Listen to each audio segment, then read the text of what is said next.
आशा जी प्रसादे पूरे सर्व आशा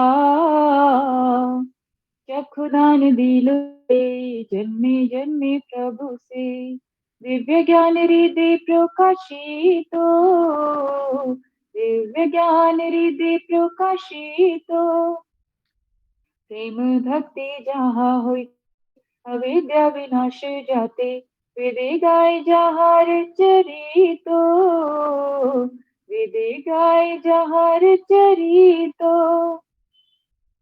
श्री गुरु करुणा सिंधु अर्जनार बंधु लोकनाथ लोकेर जीवना लोकनाथ लोकेर जीवना हा हा प्रभु करो दया देहो मोरे पदे छाया हा हा प्रभु करो दया देहो मोरे पदे छाया ये विजय सुख त्रिभुवाना ये विजय सुख त्रिभुवाना श्रीला प्रभुपाद पतित पावन जय गुरुदेव लोइलो शरण प्रभुपदाय प्रभुपदाय प्रभुपदाय जय प्रभुपदाय जय जय प्रभुपाद प्रभुपाद प्रभुपाद जय जय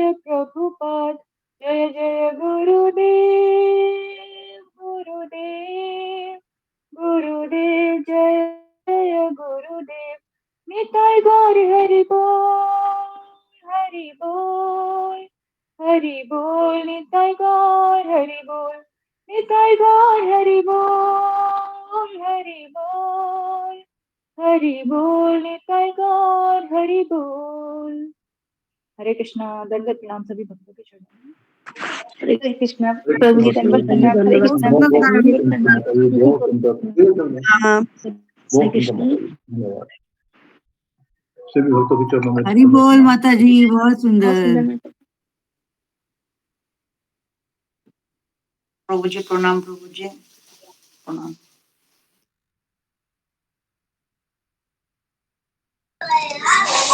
हरे कृष्णा प्रभु जी दंडवत प्रणाम। सभी भक्तों को दंडवत। हरे कृष्णा सभी भक्तों के चरणों में दंडवत प्रणाम। हरे कृष्णा सभी भक्तों को चरणों में दंडवत प्रणाम। हरे कृष्णा हरे कृष्णा।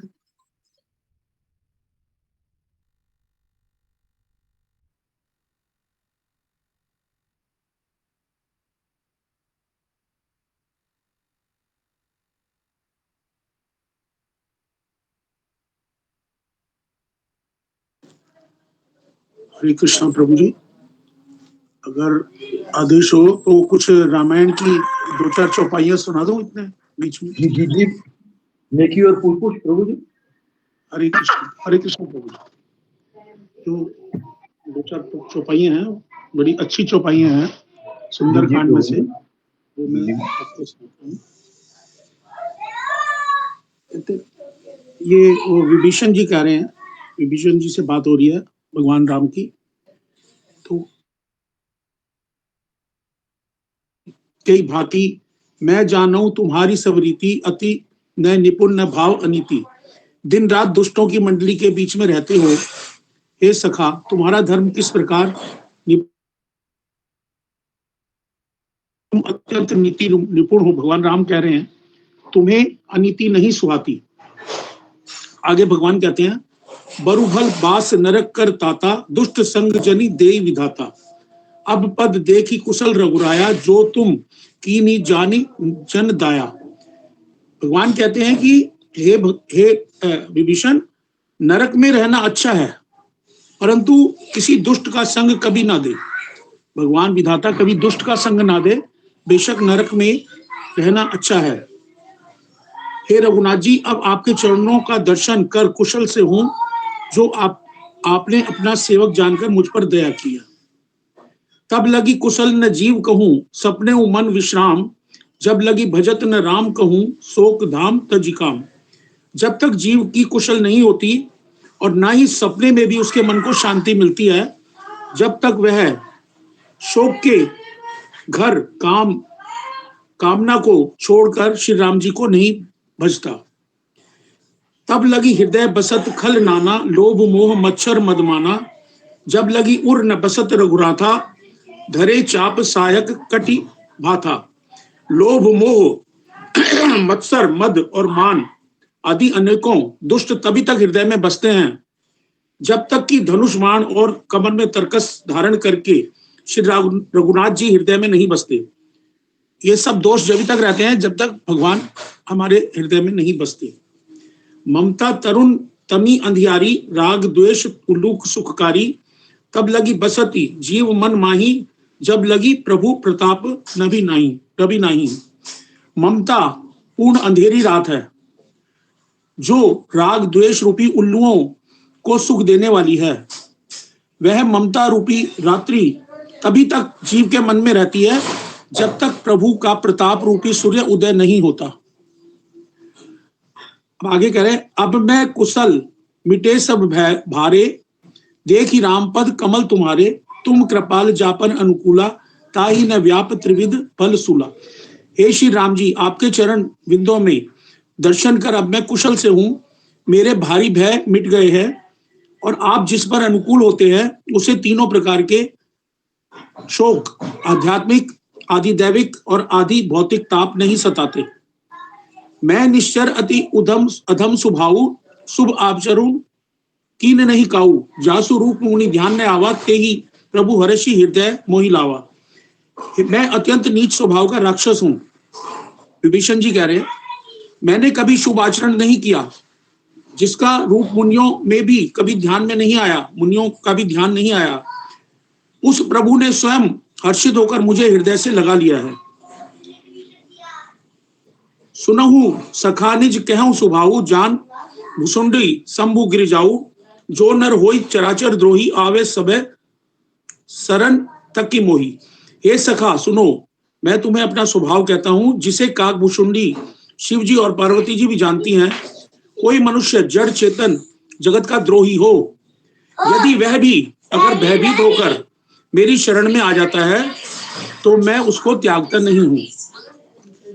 लेकिन तजी मद मोह कपट छल नाना, करूं सद्यते ही साधु समाना, जननी जनक बंधु सुत दारा, तनु धनु भवन सुहृद परिवारा। और हरे कृष्णा कृष्ण कृष्ण हरे हरे, हरे राम हरे कृष्ण गुरु जी दंडवत प्रणाम। गुरु जी दंडवत प्रणाम। हरे कृष्ण गुरु जी दंडवत प्रणाम। सभी दंडवत प्रणाम। कृष्ण गुरु जी दंडवत प्रणाम। कृष्ण गुरु जी दंडवत प्रणाम।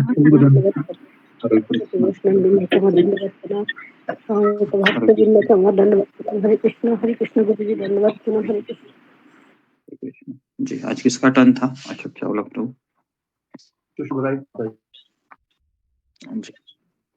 शुरू कीजिए। कृष्ण गुरु जी दंडवत प्रणाम। ओम गणपति रामदास ज्ञान निरंजन क्लाक चक्रस्मृति तस्मै श्री गुरुवे नमो नमः। ओम नमः विष्णुपादाय कृष्ण पृष्ठाय भूतले श्रीमद् भक्ति वेदांत स्वामी निति नाम नमस्ते सरस्वती देवी गौरवाणी प्रचारिणी निर्विघ्न शून्यवादी पास्टर देशताय जय गुरु जी। श्री चरण शतकोटि दंडवत प्रणाम। सभी भक्त को दंडवत प्रणाम। पहले आप गुरु जी श्रीमद् भागवत के महत्व की जो चार चीजें वो आपने दिखाया था, जो भक्ति देवी और नारद मुनि के भेंट हुआ था पहले, दूसरी नारद मुनि और सनत कुमार से, तीसरी सूत गोस्वामी और नैमिषारण्य महर्षि मुनि ऋषि का, और चौथा गोकर्ण धुंधुकारी और श्रोतागण था। और फिर बाद में हमने भागवतम की हम प्रथम कंध लिया था, जो हमारा भागवतम के पहले तो हम बताए थे, जो भागवतम हमके सुनने से क्या योग्यता होना चाहिए, तो हमें मन की एकाग्रता और विनम्रता और दिन का भाव रहना चाहिए, और वक्ता का प्रति श्रद्धा अटूट कृतज्ञता और विश्वास रखना चाहिए, आदर्श है। और हमने बाद में हमने कली युग के जो भगवान जब हम भगवत धाम चला जाते हैं तब कली युग का सबसे बड़ा ज्यादा गहन अंधकार में रहते हैं। हमने बताया था गहन अंधकार के अर्थ है जो मैं स्वामी हूँ, मैं शरीर हूँ, मैं माँ हूँ और हम सेवक हूँ, ये भूल जाते हैं। और बाद में आपने मौखिक धारा से ये भागवतम सुना जाते थे। मौखिक धारा है गुरु परंपरा। और वासुदेव एक ग्रंथ अपनी गुरु नारद मुनि से आज्ञा से लिखा था। ये वैदिक शास्त्र का एक वृक्ष का परिपक्व फल है और एक साहित्यिक ग्रंथ है। ये 18,000 श्लोक ये भागवतम है। दोनों भागवतम के एक साथ दो प्रकार संवाद सुना जाते हैं, गंगा की तट पर और दूसरी नैमिषारण्य में ऋषि महर्षि के साथ। और ये पहले तो हम परीक्षित महाराज सुखदेव गोस्वामी के आप प्रश्न पूछते हैं जो व्यक्ति मरने वाला है उनके क्या करना है, कौन सा कार्य रहता है, और उसके बारे में हमने प्रश्न पूछा था, 6 प्रश्न पूछा था। और परीक्षित सुखदेव गोस्वामी द्वारा कथन पतन से भागवत का आविर्भाव हुआ था। और हितकारी प्रश्नों से संबंधित फिर से नैमिषारण्य ऋषि एक ही स्थान पे जब सुना था तब नैमिषारण्य ऋषि एक यज्ञ किया था। वही यज्ञ का हम ज्ञान यज्ञ के बताए थे हमने। और यह ध्यान पूर्वक सुना जाता है। भागवतम गुरु परंपरा साथ हम सुनने की हमके मनोभाव रहना चाहिए। और हमने अनंत कोटि ब्रह्मा जी और अनंत कोटि फिर से विष्णु के बारे में बताया था। जो हमको क्यों ब्रह्मांड इतना क्यों बनाया था, हमने प्रश्न किया था। तो क्योंकि हमारा दो बताया था, दो जो पहले जीवात्मा गलत अतिथ्य इच्छा रखते हैं और दूसरी भगवान जो युद्ध करने के लिए लीला करते हैं, इसलिए भगवान ब्रह्मांड सृष्टि करते हैं। और बाद में प्रश्न पूछा था भागवतम और गीता सुनने के फिर भी हम सब सुनने पर भी हम क्यों भूल जाते हैं। तो हमें 3 गुण से प्रभाव से रहना है, इसलिए रहते हैं बोले भूल जाते हैं, क्योंकि हमने पूरी तरह समर्पित नहीं होते हैं गुरु और कृष्ण के प्रति। और बाद में हम प्रश्न पूछा था जो हम ब्रह्मा जी और शिव जी और विष्णु जी हमको क्या करते हैं। तो शिव जी तो हम संहार करते हैं और ब्रह्मा जी सृष्टि करते हैं और विष्णु जी हमको पालन करते हैं विश्व ब्रह्मांड में। और हमने बताया था जो 1 से 10 स्कंद से प्रभुपाद ने अनुवाद किया था, केदारबरा हृदयानंद और गोस्वामी और गोपी परन धनदास ने अनुवाद किया था। और हमने बताया था जो हमको कलियुग में। अच्छा ठीक है, यहाँ पर रुक जाओ। सुषमा बोल रहे हैं। हरे कृष्ण। हरि बोल माता जी, बहुत सुंदर। तो आगे बढ़ते हैं। अशोक चावला प्रभु, आवाज सुनाई दे रहा है मेरा? जी जी गुरु जी। जी गुरुदेव, आ रही है आवाज आपकी? जी, तो मैं बता रहा था कि कल से है ना ये जो मेरे आने से पहले भी शुरू कीजिए, है ना, जब भी आरती होती है गुरु पूजा, तो फिर आपको ये शुरू करना है कि किसका टर्न था ना आज उनका। जी ठीक जी है? गुरुदेव। हाँ जी जी ओके। तो आगे बढ़ते हैं। ओम अज्ञानतिमिरान्धस्य ज्ञानाञ्जनशलाकया चक्षुरुन्मीलितं येन तस्मै श्रीगुरुवे नमः। नमो विष्णुपादाय कृष्णप्रेष्ठाय भूतले श्रीमते भक्तिवेदांत स्वामिनिति नामिने। नमस्ते सरस्वती देवे गौरवाणी प्रचारिणे निर्विशेष शून्यवादी पाश्चात्य देश तारिणे। जय श्री कृष्ण चैतन्य प्रभु नित्यानंद श्री अद्वैत गदाधर श्रीवासादि गौर भक्त वृंद। हरे कृष्णा कृष्ण कृष्णा हरे हरे, हरे राम राम राम हरे हरे। नारायणं नमस्कृत्यं नरं चैव नरोत्तमं देवीं सरस्वती व्यासं ततो जयामुदीरये।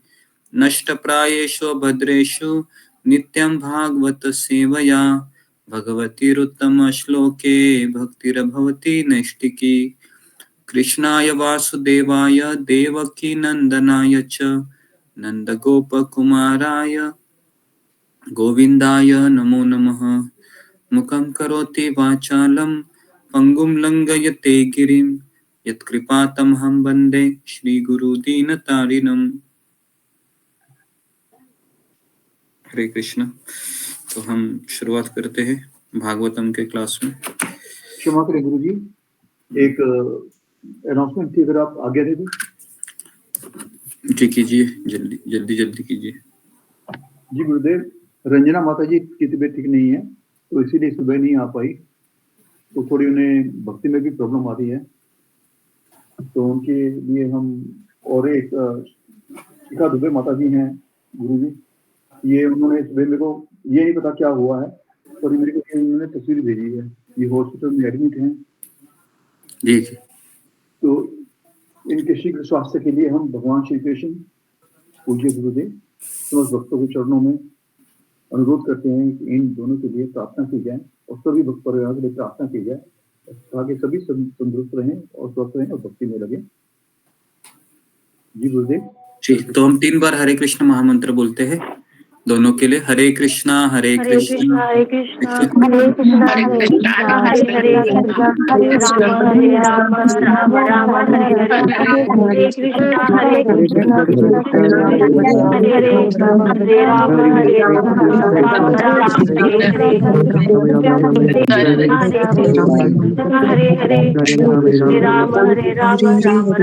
राम।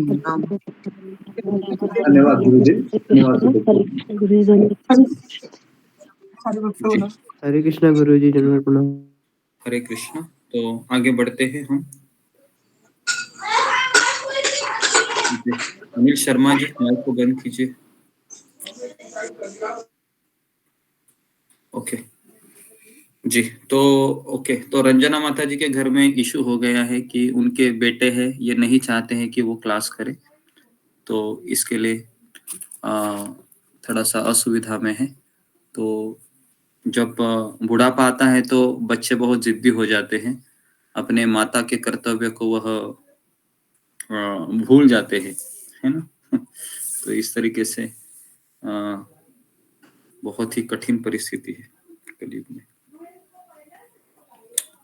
तो तात्पर्य अभी हम पढ़ते हैं। तात्पर्य तो बहुत ही इसका बड़ा तात्पर्य है, तो मैं कुछ पॉइंट्स है जो मैंने लिखे हुए हैं, उस पॉइंट से मैं चर्चा करूंगा। आप में से कितने लोगों के पास भागवतम है पहला स्कंद? फिंगर को रेज कीजिए। भागवतम का पहला स्कंद है। ओके जी, कम से कम ओके, अच्छा खासे लोगों के पास है भागवतम का पहला स्कंद। जी, वो पुस्तक फॉर्म में बता रहा हूं मैं, पीडीएफ फाइल में नहीं। ओके, पुस्तक के फॉर्म में बताइए कि कितने लोगों के पास है। ये हार्ड कॉपी बोल रहा हूं मैं, है ना जी। ओके, 21 लोगों के पास है जी, वेरी गुड। 24 लोगों के पास है जी। ओके, तो फिर आप में से किन लोगों को मैं पढ़ने के लिए कहूंगा, है ना, जिन्होंने फिंगर को रेज कीजिए किए हैं। अभी आप में से कितने लोगों के पास अभी भागवतम है? फिंगर को रेज कीजिए। अभी है, साथ लेके बैठे हैं। ओके जी, तो 11 लोग साथ में बैठे हैं, ठीक है। तो ठीक है, तो अभी हम भागवत पढ़ते हैं। तो भागवतम के तात्पर्य है, तो मैं कुछ तात्पर्य मैंने सिलेक्ट किए हैं जी। तो पहला तात्पर्य है, इसको हम पढ़ेंगे जी। तो तात्पर्य है कि भगवान वासुदेव को नमस्कार करना प्रत्यक्ष रूप से वसुदेव तथा देवकी के दिव्य पुत्र भगवान श्री कृष्ण को इंगित करता है। सबको लाइन दिखाई दे रहा है? वो तात्पर्य का पहला लाइन, पेज नंबर बता दीजिए। पहला अध्याय का पहला श्लोक है और पहला तात्पर्य है, पहली लाइन है। सबको मिला? भगवान वासुदेव को नमस्कार करना प्रत्यक्ष रूप से वसुदेव तथा देवकी के दिव्य पुत्र भगवान कृष्ण को इंगित करता है। मिला सबको? जी गुरु जी। गुरुजी मिला। सबको गुरुजी मिला। पेज नंबर 52 है अगर किसी को, और अगर आपके पास पीडीएफ फाइल मैंने भेज दी है, कल मैंने भेज दिया था वो सॉफ्ट कॉपी, तो उसको भी आप खोल सकते हैं, ठीक है। तो यहाँ पर तात्पर्य में प्रभुपाद क्यों लिखते हैं कि भगवान वासुदेव को नमस्कार करना देवकी के दिव्य पुत्र श्री कृष्ण को इंगित किया जाता है। ये एक लाइन में भी बहुत बड़ा चीज छिपा हुआ है, क्योंकि कल जाके किसी का भी नाम वासुदेव हो सकता है, बराबर है ना, किसी का भी नाम वासुदेव हो सकता है। तो इसके लिए यहाँ पर तात्पर्य में प्रभुपाद लिखते हैं कि वो देवकी के दिव्य पुत्र है ना, उनका नाम वासुदेव है। ठीक है, तो यहाँ पर श्रील व्यासदेव ने कहा है कि कृष्ण आदि भगवान है। तो यहाँ पर पहला जो पैराग्राफ है ना, इसमें प्रभुपाद जी प्रमाण देते हैं कि क्यों कृष्ण भगवान है करके। तो आपको लिखना है कि सबसे पहले व्यासदेव ने कहा गया है कृष्ण आदि भगवान है, ये पहला कारण। दूसरा कारण है जीव गोस्वामी है, इन्होंने कृष्ण संदर्भ में इनकी व्याख्या किया है, ये दूसरा कारण। तीसरा कारण है ब्रह्मा जी अपने ब्रह्म संहिता में भी कहते हैं कि कृष्ण ही भगवान है, ये तीसरा कारण। चौथा कारण है सामवेद उपनिषद में बताया गया है कि भगवान कृष्ण देवकी के दिव्य पुत्र है, चौथा कारण। पांचवा कारण है कि भगवत गीता में भगवान कई स्थलों पर स्वयं को आदि भगवान घोषित करते हैं। पांचवा कारण, पांचवा या चौथा? पांचवा कारण या चौथा कारण? चौथा कारण कैसे हो सकता है? पहला कारण 6 नंबर छठा कारण। तो मैं किसी को भी बताऊंगा ये 6 कारण बताने के लिए, तो आप लोग रेडी रहिए, क्योंकि मैं बता रहा हूं तो आपको मैं किसी को भी बताऊंगा। तो 7वां कारण है कि नारद मुनि, व्यासदेव आदि महान मुनियों द्वारा भी पुष्टि की गई है। 7वां कारण अर्जुन ने भी कहा है, नारद मुनि ने भी कहा है, महान मुनियों ने भी कहा है। 8वां कारण है पद्म पुराण में भी कहा गया है कि कृष्ण है, भगवान के असंख्य नामों में से कृष्ण नाम सर्व प्रमुख है।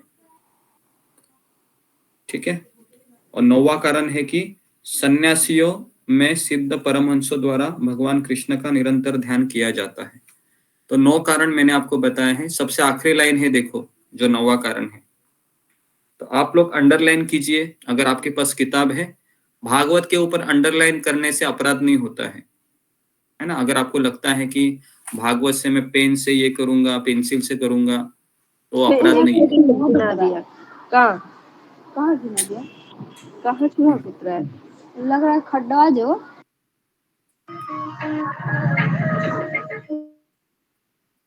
ओके, तो जी ये 9 कारण है। अशोक चावला प्रभु पढ़ के दिखाइए, बताइए मुझे मैंने कौन से 9 कारण बताए। सब लोग अपने कैमरा को ऑन कीजिए। जी गुरुदेव, मेरी आवाज आ रही गुरुदेव? जी आ रही, बताइए। जी गुरुदेव, यहाँ पर श्री व्यासदेव सुदृढ़तापूर्वक कहते हैं कि कृष्ण ही आदि भगवान है और अन्य सभी रूप उनके प्रत्यक्ष या अप्रत्यक्ष पूर्ण अंश या विभिन्न अंश है। अन्य सभी रूप उनके प्रत्यक्ष। श्री गोस्वामी जी ने भी अपनी कृति श्री कृष्ण संदर्भ में इस विषय की विशद व्याख्या की है। जीवादि ब्रह्मा ने भी अपने ग्रंथ ब्रह्म संहिता में भी इसकी व्याख्या की है गुरुदेव। सामवेद उपनिषद में भी बताया गया है भगवान श्री कृष्ण देवी के दिव्य पुत्र हैं। इसलिए इस कृति का यह पहला कथन है। नहीं, वो आपको पढ़ना नहीं है, आपको पढ़ना नहीं। अशोक चावला प्रभु, मैंने जैसा बताया है वैसे बताइए ना आप। जी नेक्स्ट। जी श्री और गुरुजी व्यासदेव जी ने भी कहा है, जीव गोस्वामी जी ने भी कहा है, ब्रह्म संहिता जी में भी लिखा हुआ है, सामवेद में भी लिखा हुआ है, बताया गया है। भगवत गीता में भगवान ने कई बार कई जगह पे अपने आप को आदि भगवान घोषित किया है। व्यासदेव और दूसरे मुनियों ने भी कृष्ण को जो भगवान स्वीकार किया है। अर्जुन ने भी श्री कृष्ण भगवान को भगवान स्वीकार किया है। पद्म पुराण में भी कृष्ण भगवान को सभी नामों में व्याख्या की गई है और ये श्री कृष्ण भगवान का सर्वनाम सर्वश्रेष्ठ है। सन्यासियों ने और परमहंस और सिद्ध परमहंस द्वारा भी भगवान श्री कृष्ण को भगवान स्वीकार किया गया। गुरु जी ऐसा नहीं था, मैंने 9 नंबर बताए थे ना, तो नंबर वाइज बताना था आपको। अभी आप रहने दीजिए, है ना। राय का नंबर वाइज बताता हूँ गुरु जी। नहीं, अभी दूसरों को बता देने दीजिए। धन्यवाद गुरु जी। ओके, तो बताइए मंजू सिंह माता जी, आप बोलो। हरे नंबर कृष्णा 1 गुरु नंबर जी। इस तरीके से बोलिए। जी, हरे कृष्णा गुरु जी, दंडवत प्रणाम। गुरु जी, इसमें पहला है कि जो यहाँ पे व्यासदेव जी हैं, वो दृढ़ता पूर्वक कहते हैं कि श्री कृष्ण ही आदि भगवान हैं। दूसरा है श्रील जीव गोस्वामी जो है ने अपनी कृति श्री कृष्ण संदर्भ में इसकी विशद व्याख्या की है, वे भी कहते हैं। और आदि जीव ब्रह्मा ने अपने ग्रंथ ब्रह्म संहिता में कृष्ण विषयक यथेष्ट व्याख्या की है। चौथा है सामदेव उपनिषद में भी बताया गया है कि भगवान श्री कृष्ण देवकी के दिव्य पुत्र हैं। पांचवा है कि यहाँ पर भगवान श्री कृष्ण आदि भगवान हैं और यदि परम भगवान भगवान श्री कृष्ण ने श्रीमद् भगवत गीता में जो है कई स्थलों पर स्वयं को आदि भगवान घोषित किया है।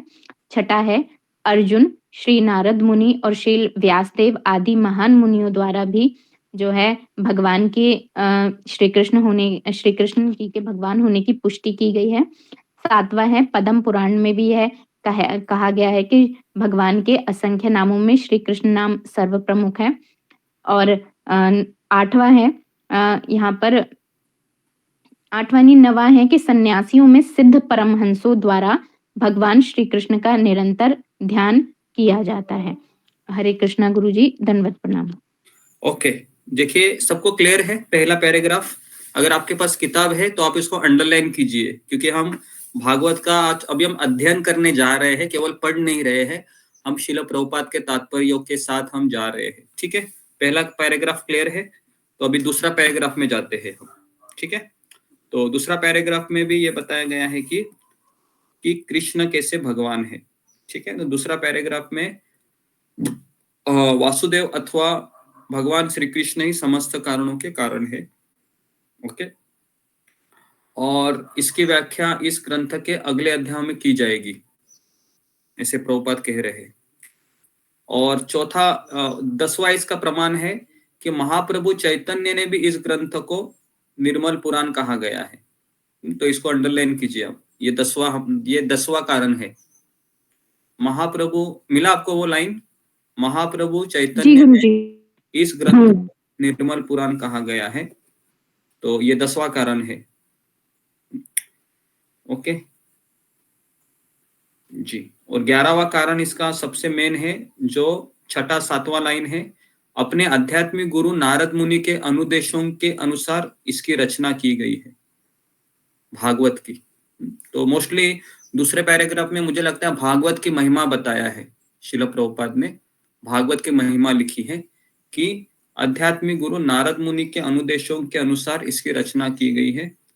और व्यासदेव ने सबसे पहले 4 वेद, वेदांत सूत्र, पुराण, महाभारत इसकी रचना की थी।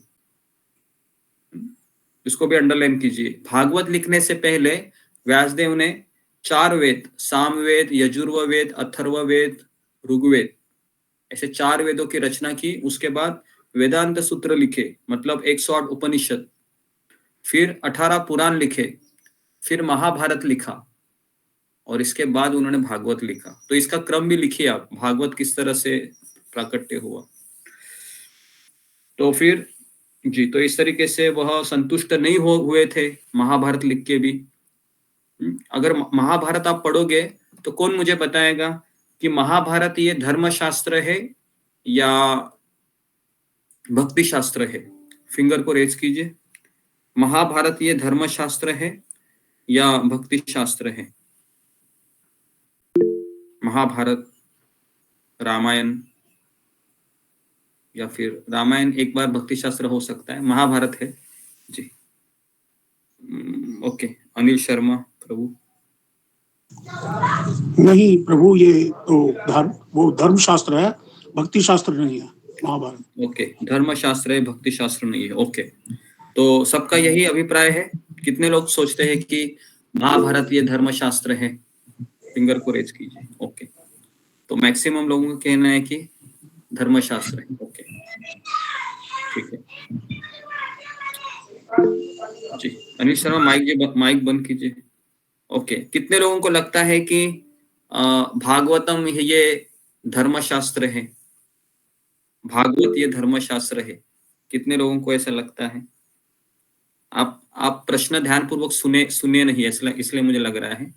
मैंने ये कहा है कि कितने लोगों को लगता है कि भागवतम ये धर्मशास्त्र है?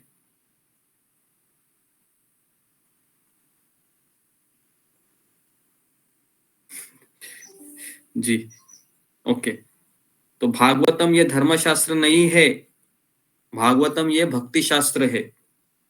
ठीक है, भागवतम ये भक्ति शास्त्र है। भागवतम हमें भक्ति देती है, महाभारत हमें धर्म देता है। इसलिए आप महाभारत पढ़ोगे तो आपको शुद्ध भक्ति मिलेगी क्या? तो महाभारत में नहीं गुरुजी, नहीं मिलेगी। ठीक है, आपको केवल गीता और भागवत में ही शुद्ध भक्ति मिलेगी। क्लियर है? आगे बढ़ते हैं अभी हम। तो सबसे आखिरी लाइन है दूसरे पैराग्राफ का आखिरी लाइन, इसको अंडरलाइन कीजिए। किंतु इसका सार तत्व प्राप्त करने हेतु मनुष्य को चाहिए कि वह धीरे धीरे धीरे धीरे ज्ञान विकसित करके आगे बढ़े। तो दशम स्कंद पर जाने के लिए मना किया है प्रभुपाद जी ने आखिरी लाइन में। मनुष्य को चाहिए कि धीरे धीरे वह पहला स्कंद, दूसरा स्कंद, तीसरा स्कंद, इस तरीके से वह भागवत पढ़े। तो दूसरा पैराग्राफ हमारा क्लियर हुआ। अभी हम तीसरे पैराग्राफ में जाते हैं।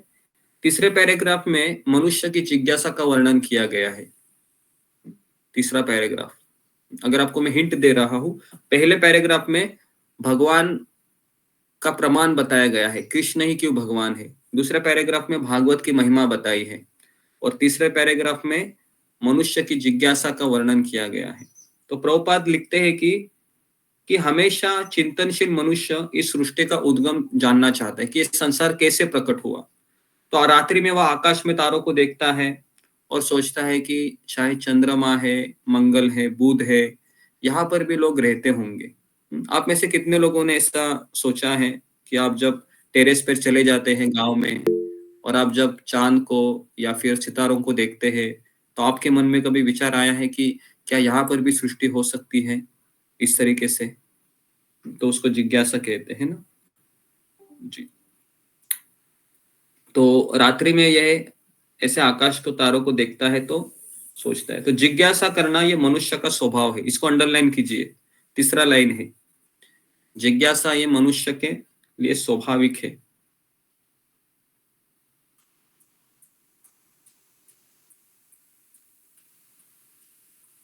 ओके किया जी। तो मनुष्य की चेतना विकसित है पशुओं की तुलना में। पशु है वह ये जिज्ञासा कर सकते हैं क्या कि भगवान कौन है, भक्ति क्या है, मुझे दुख क्यों मिल रहे हैं? ये जिज्ञासा कौन कर सकता है? तो ये मनुष्य मनुष्य कर सकता है ना, मनुष्य कर सकता है। तो जी, तो इस तरीके से यहाँ पर प्रभुपाद जी एक उदाहरण दे रहे हैं कि आप देखिए कि ऊपर से 4, 6, 9, 10वां लाइन है। उदाहरणार्थ आधुनिक विज्ञानी ने अंतरिक्ष उपग्रह बनाए हैं, है ना। अंतरिक्ष उपग्रह बनाकर छोड़ देते हैं वह आकाश में, है ना, और तैर रहे हैं वो, और दूर बैठे विज्ञानी के निर्देशन से कुछ काल तक आकाश में उड़ते रहते हैं।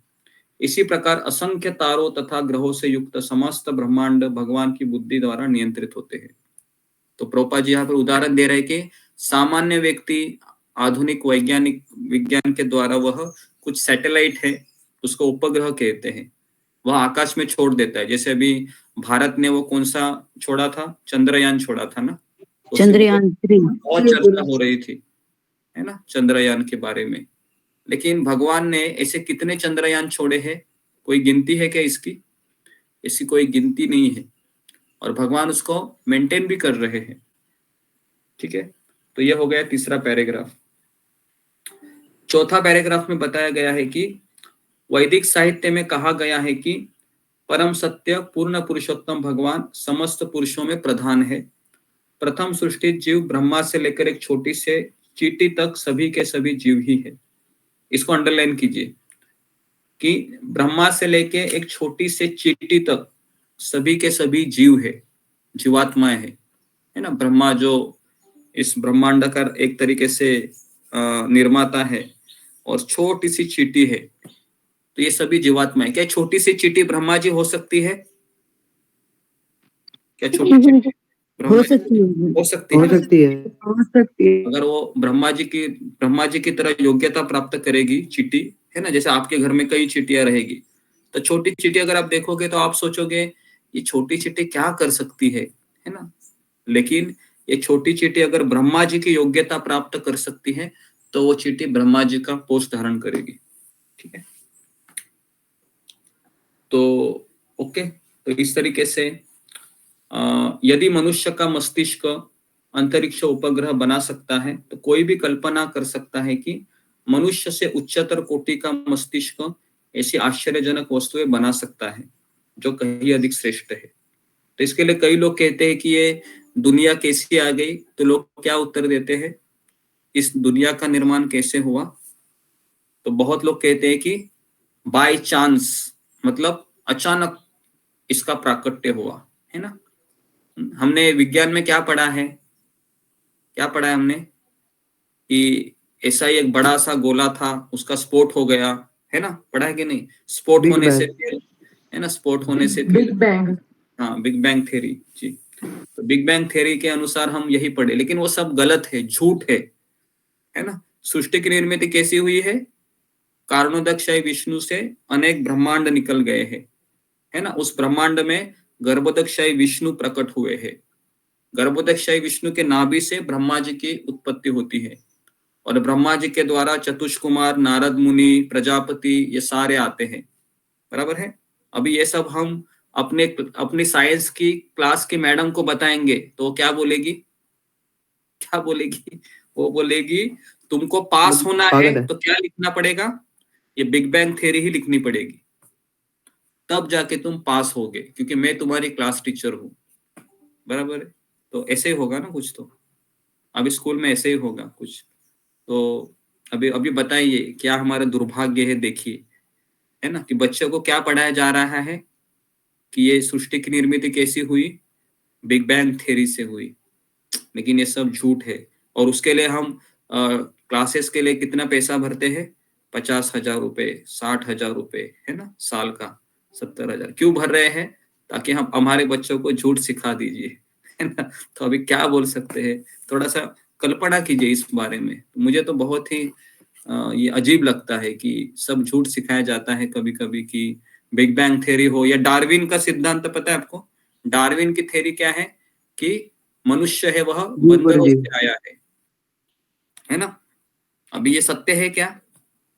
हमारे पूर्वज बंदर है बोलते हैं। अभी ये देखिए, ये भी एक अलग ही चीज है, क्या करे अभी। तो विचारवान व्यक्ति इस तर्क को आसानी से स्वीकार कर लेगा, किंतु कुछ ऐसे कट्टर नास्तिक होते हैं जो इससे कभी सहमत नहीं होते। मतलब वो सोचते हैं कि अब मेरा हाथ जगन्नाथ, सुना आपने, ऐसे लोग होते हैं, मेरा हाथ जगन्नाथ, मैं जो करूंगा वही होना चाहिए, भगवान भगवान कुछ नहीं होता है। ये सब लोगों ने एक माइथोलॉजी, लोग उसको माइथोलॉजी का नाम देता है ना, कपोकल्पित धारणाएं है ये लोगों की, भगवान वगैरह कुछ होता नहीं है ना, ऐसे लोग बोलते हैं। ऐसे कितने लोग रहेंगे पता है मार्केट में? ऐसे मोर देन 50% लोग रहेंगे ऐसे, है ना, जो आपको कहेंगे कि मंदिर की पूजा करने से थोड़ी ना खाना मिलता है, मेहनत करने से खाना मिलता है, इस तरीके से। तो ठीक, ये हो गया चौथा पैराग्राफ। जो यहाँ तक किसी को सवाल है? अभी तक हमने जो चर्चा की, आगे आगे धीरे धीरे बढ़ते हैं। अभी तक हमने चर्चा की, उस पे किसी को सवाल है? ओके, ठीक है, ओके। अनिल शर्मा प्रभु। हरे कृष्ण प्रभु जी। ये जो हमारी जो आत्मा है, ये चींटी में भी उतनी है, उतनी साइज की है जितनी मनुष्य में, जितनी हाथी में, जी जी। और जितनी पेड़ों में है या जितनी पहाड़ों के अंदर है, हर एक में हमारी ये जो भगवान की जो कण है, आत्मा, ये हर जगह मौजूद है। तो इसलिए हर एक में शक्ति अति ज्यादा से ज्यादा शक्ति भी हो सकती है और कम से कम शक्ति भी हो सकती है। वो प्रभु की कृपा है। प्रभु ने हनुमान जी में ज्यादा शक्ति दे दी थी तो उन्होंने लंका तक चले गए थे, और किसी में बिल्कुल शक्ति नहीं देते, कम शक्ति देते हैं, लेकिन है तो उसमें परमात्मा तो है उसमें, लेकिन उसमें शक्ति नहीं है, उसकी पावर नहीं है। हरे कृष्ण। जी जी, ओके। तो आप इसको इस तरह से समझिए कि भगवान सर्वशक्तिमान है और अलग अलग शरीर भगवान ने इसलिए दिए हैं ताकि उन शरीर में रहकर जीवात्मा अपनी इच्छाओं की तृप्ति करे। लेकिन भगवान हमसे क्या चाहते हैं पता है? भगवान हमें शक्ति का प्रयोग नहीं चाहते हमसे। भगवान हमसे एक ही चीज चाहते हैं, क्या है वो? समर्पण। कि तुम अपनी शक्ति को छोड़ो और मैं जो कहता हूं वो करो। समझ में आ रहा है? पूरे शास्त्रों में यही चीज भगवान ज्यादा बताते हैं। कि गीता में भी भगवान क्या कहते हैं आखिरी लाइन में? सर्वधर्मान परित्यज्य मामेकम शरणम ब्रज, है ना? कि सब कुछ छोड़ दो, मैं जो बोलता हूं वो करो। तो और वही सबसे मुश्किल है, बराबर है? सबसे मुश्किल क्या है इस संसार में? कि भगवान के अनुसार चलना ही मुश्किल है, बराबर है? बाकी सब तो आसान है एक तरीके से। तो ओके, तो ये हो गया हमारा 5वां पैराग्राफ। 5वां या चौथा हो गया? चौथा हो गया, ठीक है। चौथा। 5वां पैराग्राफ में हम जाते हैं जिसमें प्रभुपाद ये लिखते हैं कि निष्ठाहीन व्यक्ति सीधे 10वें स्कंद में विशेषकर उन 5 अध्यायों में पहुंच जाते हैं जिसमें भगवान की रासलीला का वर्णन है। देखो प्रभुपाद जी यहाँ पर ही लिखते हैं। सबको मिला वो लाइन? जी मिला जी सबको? प्रभु जी, पहली लाइन है जी। हाँ, तो पहला लाइन है तो निष्ठाहीन व्यक्ति मतलब जिसमें निष्ठा ही नहीं है, श्रद्धा ही नहीं है, ऐसे लोग सीधा कहाँ पर जम मारते हैं? दशम स्कंदे के 5 अध्याय में जिसमें रासलीला का वर्णन है ना। एक बार शिला प्रभुपाद के पास प्रभुपाद जी उस समय यहाँ पर थे, अहमदाबाद में थे, गुजरात में प्रचार कर रहे थे, और उनके पास एक गुजराती दाम्पत्य आए और कहे कि प्रभुपाद जी हमें दशम स्कंद सुनना है आपसे, आप बहुत अच्छे भागवत करते हैं। तो प्रभुपाद जी ने कहा कि दशम स्कंद है वह अभी मेरे पास समय नहीं है, आप बाद में आ जाइए। अगले दिन भी वो आते हैं गुजराती कपल और कहते हैं प्रभुपाद जी को कि स्वामी जी हमें आपसे दशम स्कंद सुनना है। तो प्रभुपाद जी कहते हैं कि मैं उसके लिए योग्य नहीं हूँ आपको सुनाने के लिए, ऐसा बोलते हैं। फिर वो क्या कहते हैं पता है? वो कहते हैं कि लेकिन हम सुन सकते हैं ना, आप सुना दीजिए ना। प्रभुपाद कहते हैं कि मैं उसके लिए योग्य नहीं हूँ, आप कहीं दूसरी जगह चले जाइए। क्यों ऐसा बोले प्रभुपाद जी? क्योंकि ये दोनों क्यों सुनने के लिए आए थे? वो दोनों इसलिए सुनने के लिए आए थे ताकि उनको वो स्त्री पुरुष के संबंध के बारे में, है ना, वो राधा कृष्ण की लीला को इस तरीके से लेते हैं। तो भागवतम का यह अंश बहुत गुह्यतम अंश है। जब तक व्यक्ति को भगवान का दिव्य ज्ञान गहराई से नहीं समझ में आ जाए तब तक वह भगवान की पूजनीय दिव्य लीलाओं का, जिसे रास नृत्य कहा जाता है, तथा गोपियों के साथ उनके प्रेम व्यवहार का निश्चित रूप से अनुचित अर्थ ही निकालेगा।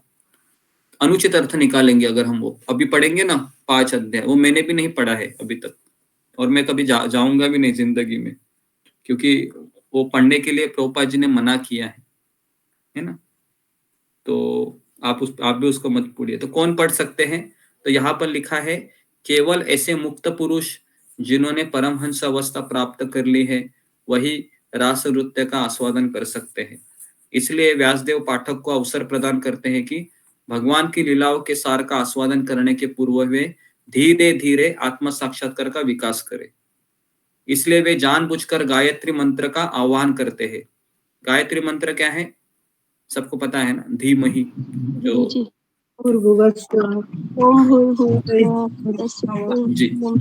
तो यहाँ पर लिखा है कि गायत्री मंत्र आध्यात्मिक रूप से उन्नत व्यक्तियों के लिए है, सब लोग नहीं बोल सकते, नहीं तो अपराध है। गायत्री मंत्र गुरु शिष्य के कान में देता है, पता है? शिष्य के कान में गायत्री मंत्र ही बोला जाता है ना। लेकिन आजकल क्या हो रहा है, वो कैसेट लगाते हैं ना, और वो चालू रहता है वो कंटिन्यू। तो जब कोई गायत्री मंत्र का उच्चारण करने में सफल हो जाता है तब वह भगवान की दिव्य स्थिति में प्रवेश पा सकता है। और गायत्री मंत्र का सफल जप के लिए मनुष्य के ब्राह्मणों जैसे गुणों का समावेश होना चाहिए। ठीक है, तो ये हो गया हमारा 5वां पैराग्राफ। तो 5वां पैराग्राफ में ये बताया गया है कि डायरेक्ट हमें रासलीला में प्रवेश नहीं करना चाहिए। छठे तात्पर्य में भगवान लिखते हैं, प्रभुपाद बताते हैं कि भागवतम ये भगवान की अंतरंगा शक्ति के द्वारा प्रकट किया है। इसको अंडरलाइन कीजिए, भागवतम ये भगवान की अंतरंगा शक्ति के द्वारा प्रकट किया है। मिला सबको? पहला लाइन मिला जी गुरुजी। तो ओके, तो तीसरा लाइन से अभी हम पढ़ रहे हैं कि शील व्यासदेव ने इस श्लोक में इन दोनों शक्तियों में अंतर स्पष्ट किया है। वे कहते हैं कि प्रकट अंतरंगा शक्ति वास्तविक है और भौतिक जगत के रूप में प्रकट होने वाली बहिरंगा शक्ति अनित्य है। मतलब कौन सी? जो अभी हम जी रहे हैं ना, ये अनित्य है, भ्रमित शक्ति है, जिसको दुर्गा देवी उसकी इंचार्ज है बहिरंगा शक्ति की। ये मृग मरीचि के समान भ्रामक है। मृग मरीचे में वास्तविक जल नहीं रहता, केवल जल का आभास होता है। बराबर है? जैसे आपने सपना देखा है, सपने में आपको दिखता है शेर मेरा पीछा कर रहा है, दिखता है कभी कभी सपने में शेर मेरा पीछा कर रहा है। अगर नहीं दिखता है तो ऐसा कुछ दिखा होगा आपने कि अचानक कोई मुझ पे आक्रमण किया हो, है ना, और आप तुरंत उसको ऐसे हड़बड़ा करके उड़ जाते हैं, तो शेर दिखाई देता है क्या? हम जंगल में होते हैं, सब झूठ होता है ना। बराबर है? उसी प्रकार से ये जो जीवन अभी हम जी रहे हैं ना, ये भी एक तरीके से मिथ्या है। अभी हम मर जाएंगे तो किसी को कुछ फर्क पड़ेगा? किसी को कुछ फर्क नहीं पड़ेगा। मैं मर जाऊंगा तो और हमें भी कुछ फर्क नहीं पड़ेगा, क्योंकि हमारा अगला शरीर जो होगा, है ना, उसमें क्या हम इस जन्म की चर्चाएं करेंगे कि मैंने पिछला जन्म में यहाँ पर मैं, है ना, जन्म लिए थे, मैंने भागवत सुना था, ये किया था, वो किया था, सब जीरो हो गया। मेरे इतने बच्चे थे, है ना, मेरा इतने 4 व्हीलर थे, मेरे इतने 2 व्हीलर थे, क्या होगा? वो सब मरने के बाद जीरो हो जाएगा, है ना, कुछ उसका मतलब ही नहीं है। बराबर है जी। तो ओके, तो इस तरीके से फिर लिखते हैं कि इस दृश्य जगत एक वास्तविक जैसा प्रतीत होता है, किंतु वास्तविकता तो आध्यात्मिक जगत में है, यह मात्र उसकी छाया है। ये भौतिक जगत क्या है? इसकी छाया, मतलब वो बरगद का पेड़ आपने देखा है ना 15वें अध्याय में, जो पानी है ना, उसका जो परछाई है ना, क्या परछाई वास्तविक होती है? परछाई नहीं ना, ऐसा लगता है वास्तविक है। तो ये जगत भी ऐसा ही है। बद्ध जीव है वह, यहाँ पर लिखा है कि भौतिक आकाश में प्रत्येक वस्तु सापेक्ष सत्य है। कहने का तात्पर्य है कि एक सत्य किसी अन्य पर आश्रित होता है। यह दृश्य जगत प्रकृति के 3 गुणों की अंतक्रिया से बनता है और यह अनित्य जगत बद्ध जीव के मोहग्रस्त मन को वास्तविकता का भ्रम प्रस्तुत करने वाला होता है। जी, तो कौन मुझे बताएगा कि ये संसार हमें सत्य क्यों लगता है? इसका कारण है 3 गुण के कारण, सत्वगुण, रजोगुण, तमोगुण के कारण हमको लगता है कि ये मेरा पुत्र है, ये मेरा घर है, ये मेरे पैसे है ना, ये तो ये 3 गुणों के कारण ही हमें लगता है कि ये सत्य है। 3 गुण निकल जाएंगे तो क्या लगेगा हमको? ये सब असत्य है, भ्रम है। ठीक है, बराबर है जी। तो बद्ध जीव अनेक अनेक योनियों में प्रकट होते हैं, जिनमें ब्रह्मा जी, इंद्र, चंद्र जैसे उच्चतर देवता भी है। तो देवी देवता भी क्या है? बद्ध जीव है। बराबर है ना? देवी देवता मतलब इंद्र है, चंद्र है ना, सूर्य देवता है, वरुण देवता है, शनि देवता है ना। तो क्या ये हमें वैकुंठ ले जा सकते हैं? नहीं गुरुजी। हमें वैकुंठ नहीं ले जा सकते हैं, है ना। तो इसलिए हमें इनके पास नहीं जाना चाहिए। ओके, अगला पैराग्राफ।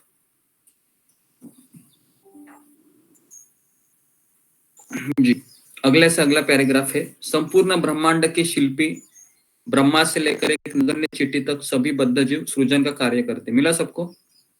अगले पैराग्राफ पहला लाइन, हाँ, उसको अंडरलाइन कीजिए। संपूर्ण ब्रह्मांड के शिल्पी ब्रह्मा से लेकर एक नगण्य चींटी तक सभी बद्ध जीव प्रजनन का कार्य करते। प्रजनन का अर्थ है बच्चे पैदा करना, किंतु इनमें से कोई भी भगवान से स्वतंत्र नहीं है। कोई भी स्वतंत्र नहीं है भगवान से। कैसे कैसे पता चलेगा? कैसे पता चलेगा कि भगवान से स्वतंत्र नहीं है? हम, क्योंकि सबसे बड़ा सीसीटीवी कैमरा कहाँ पर है? सीसीटीवी कैमरा हमारे हमारे अंदर। ये इधर है, जी इधर ही है ना। और हम क्या सुनते हैं कि भगवान कण कण में है ना। क्या हमने अभी तक सुना है? भगवान कण कण में है ना। तो अभी हमारा दीवार है, ईंट का दीवार है ना, मेरे पीछे ईंट है, ईंटों का सीमेंट का प्लास्टर लगाया है। क्या इसमें भगवान हो सकते हैं? हो सकते हैं, जी जी हो सकते हैं, हो सकते हैं, हो सकते हैं या होते ही है? क्या लगता है, हो सकते हैं या होते ही है? होते हैं, होते ही है। होते हैं। तो इसलिए हम स्वतंत्र है क्या? हम कोई भी स्वतंत्र नहीं है, नहीं लेकिन हमें लगता है ना हम स्वतंत्र है। अभी घर में कोई नहीं है, मैं अभी इस घर का राजा हूँ, मैं इस घर की रानी हूँ, लगता है ऐसे थोड़े समय के लिए। हाँ, बच्चे को भी लगता है अभी माता पिता नहीं है, चलो वीडियो गेम खेलते हैं, अभी कोई मुझे टोकेगा नहीं, है ना। ऐसे ऐसे है ना, हर एक व्यक्ति ऐसे ही सोचता है कि मैं स्वतंत्र हो गया हूँ अभी। हम भूल जाते हैं ना कि कोई मुझे देख रहा है। ओके,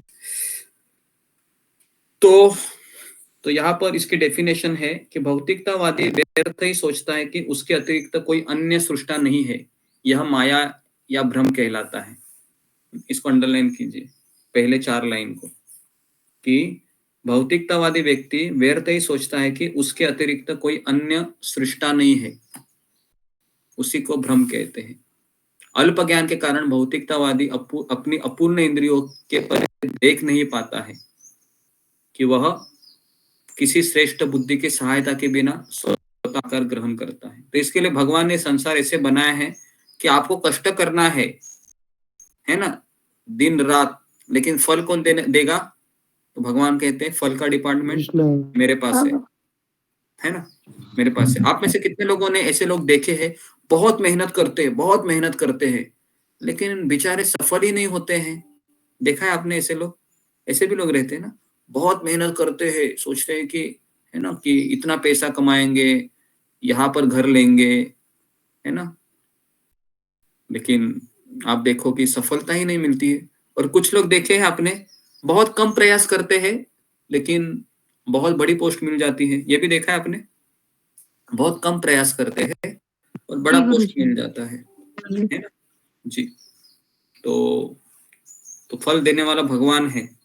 ओके, तो इसके लिए हमें किसकी पूजा करनी चाहिए? जो फल देता है ना, जो फल देता है उसकी पूजा करनी चाहिए। फल कौन देता है हमें? श्री कृष्ण श्री कृष्ण फल देता है हमें कृष्ण भगवान। जी, फल कृष्ण देता है। कौन सा फल? वो जो फल होते हैं ना, वो वाले फल नहीं परिणाम कोई भी चीज का, है ना। नहीं तो आप बोलोगे फल मतलब वो जो मार्केट में मिलते हैं, वो फल की बात नहीं कर रहे हम। ओके, अगला लाइन है कि श्रुति मंत्र में यह भी कहा गया है कि ब्रह्मा समस्त वस्तुओं का सर्वोच्च उद्गम है। प्रत्येक वस्तु उन्हीं से उद्भूत है, उन्हीं के द्वारा पालित है, पर ब्रह्म, और अंत में उन्हीं में प्रवेश कर जाती है। यह प्रकृति का नियम है। ओके, और उसके 5वां 6ठा लाइन, हाँ, स्मृति मंत्र में इसी की पुष्टि की गई है कि ब्रह्मा के कल्प के प्रारंभ में जिस उद्गम से समस्त वस्तु उद्भूत होती है, अंततः जिस आगार में वह प्रवेश करती है, वह परम सत्य या ब्रह्म है। भौतिक विज्ञानी यह सोचकर चलते हैं कि ग्रह मंडल का उद्गम सूर्य है, किंतु वे सूर्य का उद्गम नहीं बता पाएंगे। तो जो अभी वैज्ञानिक है वो लोग क्या मानकर चलते हैं कि ग्रह मंडल का राजा कौन है? जितने भी ग्रह है उसका राजा सूर्य सूर्य सूर्य लेकिन उनको अगर पूछा जाए कि सूर्य कहाँ से आया, सूर्य का निर्माता कौन है, तो क्या बोलेंगे? सूर्य का निर्माता कोई नहीं है, सूर्य पहले से ही है, ऐसा बोलेंगे। लेकिन सूर्य का निर्माता कौन है? सूर्य का निर्माता कृष्ण श्री कृष्ण है ना, श्री भगवान कृष्ण। जी। तो इस तरीके से ब्रह्मा जी है, सूर्य है, जितने भी देवी देवता है, ये सब भगवान के अध्यक्षता के नीचे कार्य करते हैं। ठीक है, तो अगला पैराग्राफ का है ना, अगला पैराग्राफ देखिए उसमें से आखिरी 10 लाइन है, रावण या हिरण्यकशिपु जैसे नास्तिक। मिला आपको? जो अगला इसी पैराग्राफ का आखिरी लाइन है जो अभी हमने पढ़ा है, उसके आखिरी 9 से 10 लाइन, जिसमें रावण या हिरण्यकशिपु जैसे नास्तिकों को भगवान की सत्ता का विरोध करने के पूर्व कठिन तपस्या करनी पड़ी थी। मिला या नहीं मिला? मिला पेज गुरुजी, नंबर मिला 58 में। मिला गुरुजी। मिला जी, उसको अंडरलाइन कीजिए। रावण या हिरण्यकशिपु जैसे नास्तिकों को भगवान की सत्ता का विरोध करने के पूर्व कठिन तपस्या करनी पड़ी थी, किंतु अंत में असहाय बन गए। जब भगवान क्रूर मृत्यु के रूप में उनके समक्ष प्रकट हुए तो वे अपने आप को बचा नहीं पाए। तो इसलिए इस संसार में ऐसे कई लोग हैं जो अपने आप को मृत्यु से बचाने की कोशिश करते हैं। बराबर है? पूरा विज्ञान है ना, जितने भी कॉस्मेटिक इंडस्ट्री है, जैसे आपके बाल सफेद हो गए तो वो कहते हैं कि बाल काला करो, या फिर अगर आपके अंदर वीकनेस आ रहा है तो वो कह रहे विटामिन की गोलियां खा लो, या फिर वो कहते हैं कि अगर आप निराश हुए हैं, है ना, तो आप मनोवैज्ञानिक के पास चले जाओ। ऐसे अलग अलग सॉल्यूशन वो इसलिए देना चाहते हैं क्योंकि वो सोचते हैं कि हम मृत्यु से एक दिन बच पाएंगे। तो आपने माइकल जैक्सन का नाम सुना होगा, तो बहुत बड़ा पॉप सिंगर था एक जमाने का, है ना, माइकल जैक्सन। तो माइकल जैक्सन को मरना नहीं था, तो उसने क्या किया था, उसने अपना घर को कांचों से एक शीशे का महल बनाया था उसने, ताकि एक चींटी भी अंदर नहीं आ सके, है ना। और उसका उम्र कितना था उस समय? 48-49 उम्र था उसका, 50 के आसपास था। तो जी, है ना। और उसने अपने पास 50 MD डॉक्टर रखे थे जो रोज उसका ब्लड टेस्ट करते थे ऐसे, और देखते थे कुछ बीमारी तो नहीं है, और अगर बीमारी रहेगी तो तुरंत वो दवाई देते थे, है ना। तो इस तरीके से उसने अपने आप को मृत्यु से बचाने की पूरी कोशिश की, लेकिन वो कब मर गया, रात को ही मर गया वो, तो डॉक्टरों को भी पता नहीं चला, है ना। तो क्या हम मृत्यु से अपने को बचा सकते हैं? कितनी भी नहीं कोशिश गुरुजी, हम नहीं नहीं बचा सकते, गुरुजी। है ना जी। तो मृत्यु है, हम मैक्सिमम हम एक हम उपाय कर सकते हैं कि अपने आप को बचाने का, लेकिन हमें इस सत्य को पता होना चाहिए कि मैं कितना भी उपाय करूं, मुझे एक दिन यहाँ से जाना है। तो जाने के समय कैसा लगेगा आप हमको? सोचिए कि आज ही आपको जाना है, इमेजिन कीजिए कैसा लगेगा। हाँ, आसान है, आपको सब कुछ याद आएगा ना, आपको बहुत सब अच्छा याद। लगेगा गुरुजी, हाँ, अच्छा लगेगा। बेचैनी होगी ना, एकदम आप सफोकेटेड हो जाओगे कि बाप रे अभी मुझे सब छोड़ना पड़ेगा, मेरा बेटा, मेरा पोता, है ना, या फिर ये मेरा घर, कैसे मैं छोड़ू सबको। और डॉक्टर कहेगा कि आपके पास 5 ही घंटा है, फिर आप क्या बोलोगे? अरे बाप रे, आप घड़ी की तरफ देखते देखते पागल हो जाओगे ना। अरे बाप रे, 5 घंटा, 4 घंटा, 3 घंटा, 2 घंटा, 1 घंटा, आप, मुझे लगता है कि 1 घंटे के पहले ही मर जाएंगे सोचते सोचते, है ना। तो मृत्यु का भय बहुत खतरनाक होता है ना, क्या लगता है आपको? बहुत खतरनाक होता है, जी गुरुजी, जी बराबर है। गुरुजी। अभी अभी हमको किसी को पता नहीं है ना हम कब मरेंगे, इसके लिए हम बहुत निश्चिंत है ना, क्या लगता है? हम बहुत निश्चिंत है क्योंकि हमको पता ही नहीं है, तो है ना, तब मरेंगे। लेकिन अगर आपको पता चला बाय चांस, हाँ, कि 5 साल के बाद आपको मरना है, तो भी आप बहुत डिप्रेशन में जाओगे, बराबर है। 5 साल में या 10 साल में भी मरना है ना, क्या लगता है आपको? मैं तो इस बारे में बहुत सोचता हूँ कि, है ना, पता नहीं कब मरेंगे, कब मरेंगे, और मरने के समय क्या हमारा मनोभाव रहेगा, है ना। लेकिन राधानाथ महाराज कहते हैं एक भक्त मरने के बारे में नहीं सोचता है, एक भक्त किसके बारे में सोचता है पता है? कौन कहेगा मुझे? फिंगर को रेज कीजिए। महाराज कहते हैं कि एक भक्त मैं कब मरूंगा ये नहीं सोचता है, वो क्या सोचता है? जी, फिंगर को रेज कीजिए। जी, प्रीति अग्रवाल। हरे कृष्णा गुरुजी, दंडवत प्रणाम।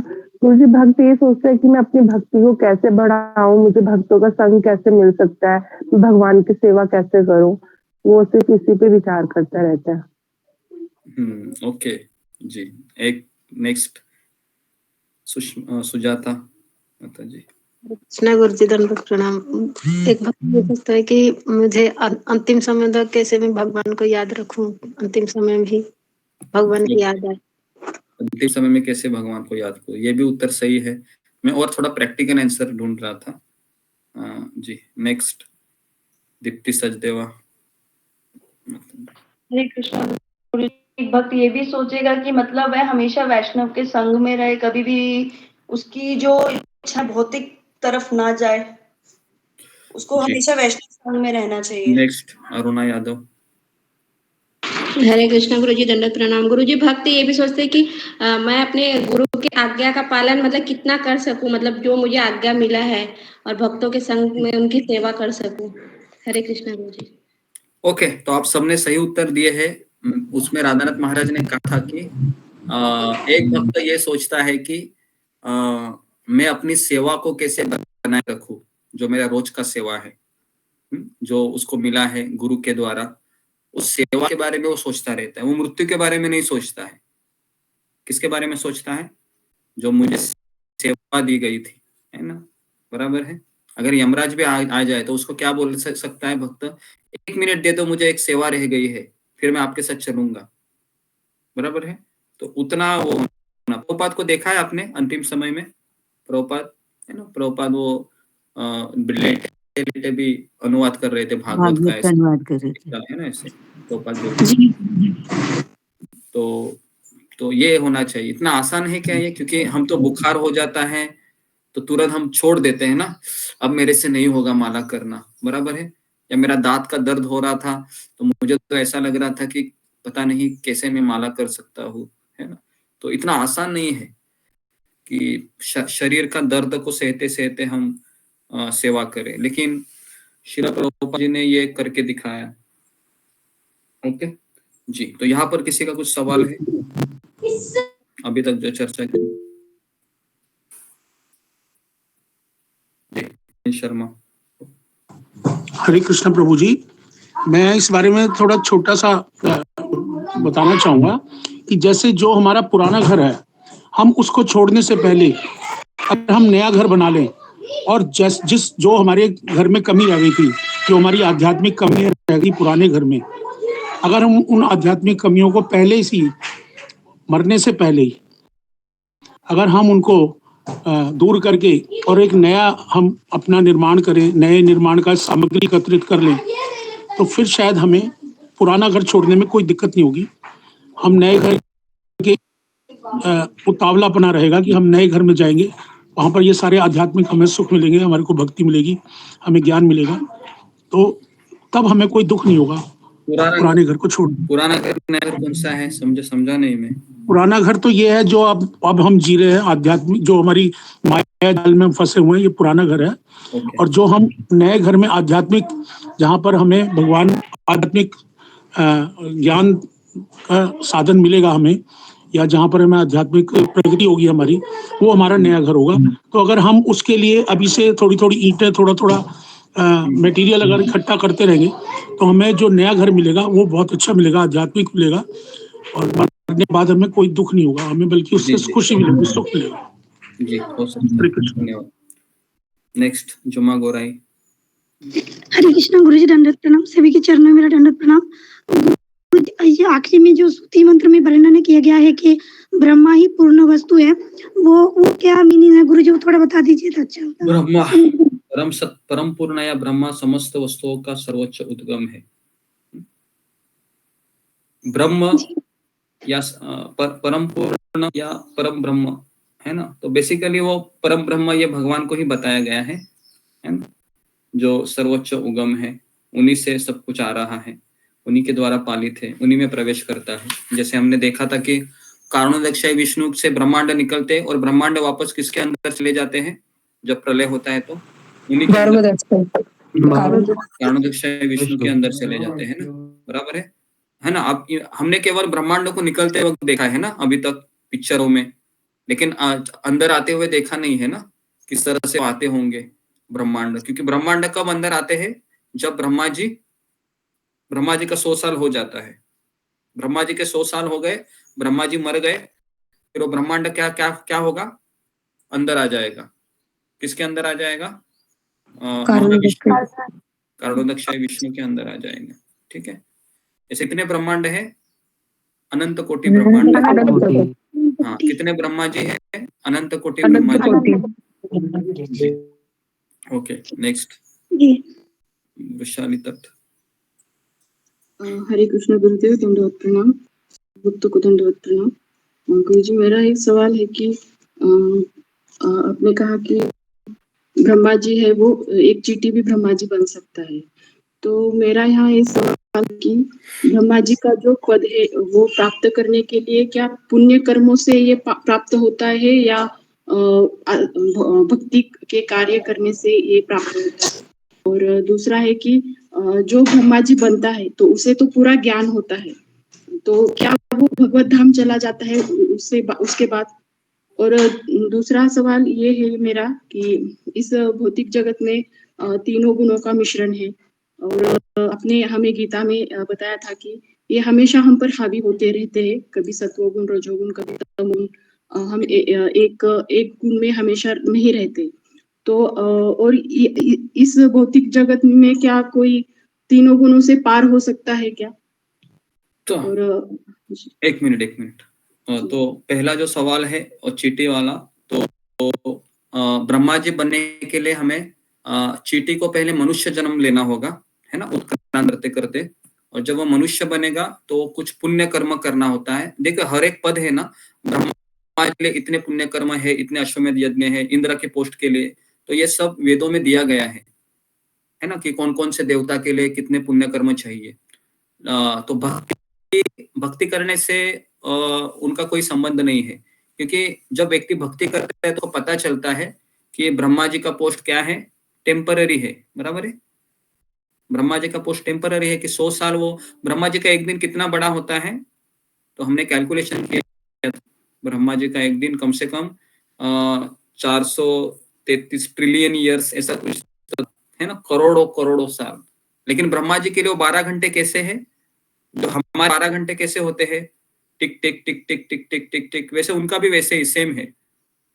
समझ में आ रहा है? तो आप ऐसा मत सोचिए कि उनका भी आयु उतना ही बड़ा, ऐसा नहीं है।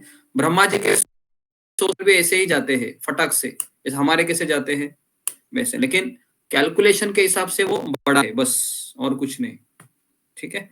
और दूसरा प्रश्न था कि गुरुजी, क्या वो जो ब्रह्मा जी बनता है क्या वो भगवत धाम जाते हैं क्या आगे हाँ, जाके? दूसरा प्रश्न ये था कि वो ब्रह्मा जी मोस्टली भगवत धाम चला जाता है, मोस्टली।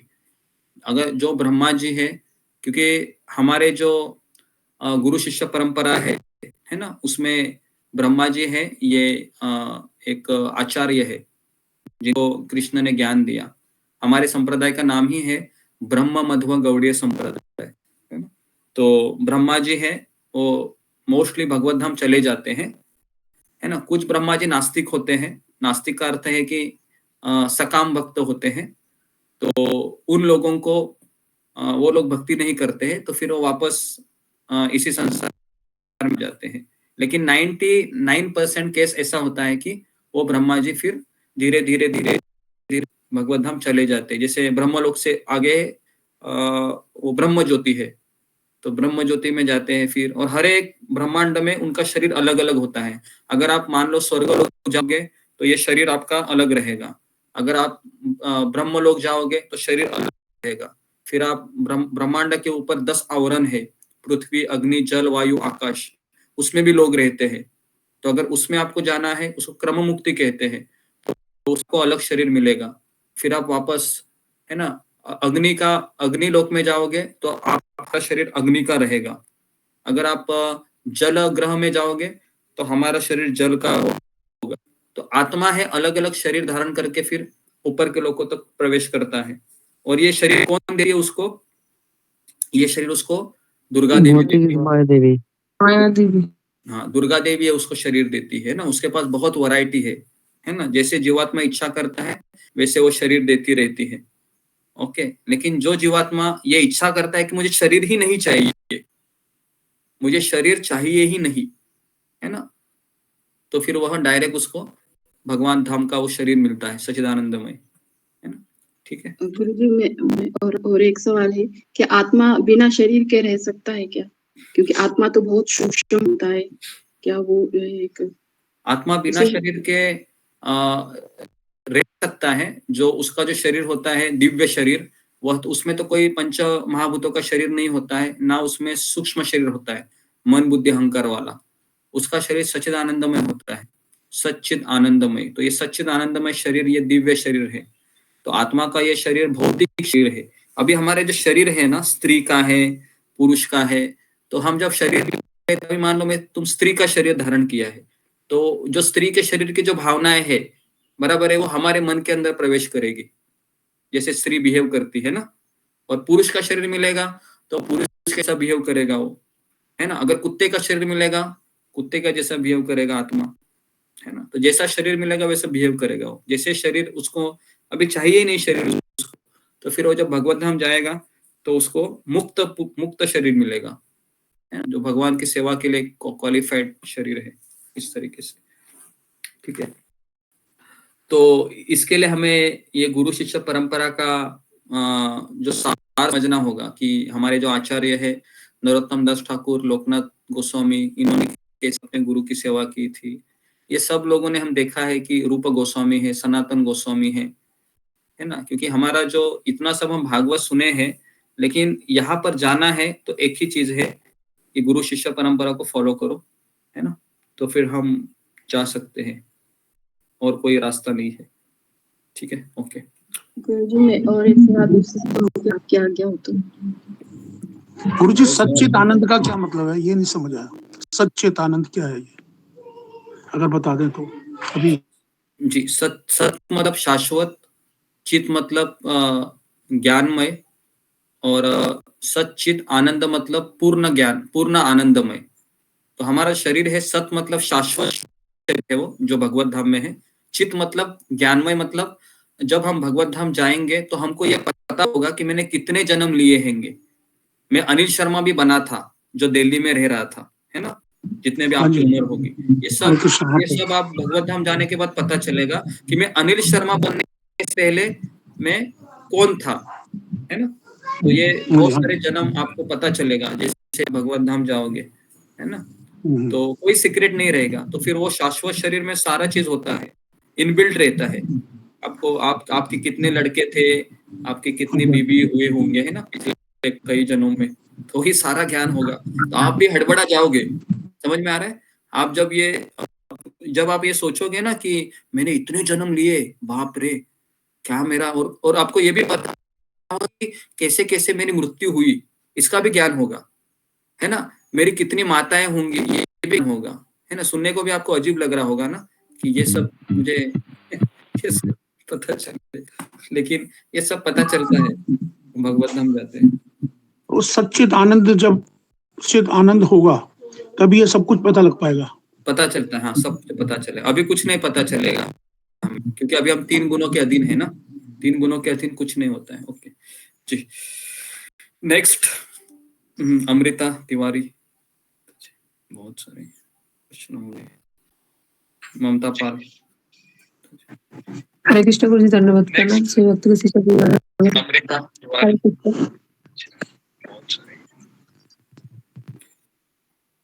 जी, बोलिए जल्दी जल्दी। ओके, रीति दबास बोलो। ममता पाल जल्दी जल्दी बोलो जी। हरे कृष्ण गुरु जी, हरे कृष्ण, धन्यवाद प्रणाम गुरु जी। गुरु जी आपने वो 4 पैराग्राफ जो बताए हैं, हरे कृष्ण, धन्यवाद प्रणाम गुरु जी।